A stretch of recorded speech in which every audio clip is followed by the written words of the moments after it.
اینی که حضرت یوسف بود و پیغمبر بود، رفت به یه نفر گفتش که برو به فلانی بگو من از زندان بیاره بیرون، واسطه قرار داد یه نفر رو، چندین سال مون تو زندان. وقت کردید شماهایی که دارید اینجوری عامیانه شرک می‌ورزید به خواسته هاتون میرسید؟ چه پیامبر باشی چه امام، برای رسیدن به اهدافت باید به هر دری بزنی.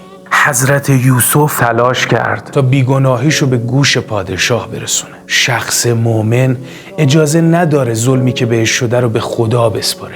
خودش باید تلاش کنه تا هر طور شده حقشو بگیره، مگه جایی که هیچ کاری از دستش بر نیاد. مثل یوسف که وظیفه داشت هر طور شده به گوش پادشاه برسونه که من بیگناه اینجا. پس رسوندن پیام علت طولانی شدن مدت زندانی یوسف نبود. علت اطمینان یوسف به حل شدن مشکلش توسط پادشاه بود. یه لحظه فراموش کرد تا خدا نخواد واسطه بیفایده است.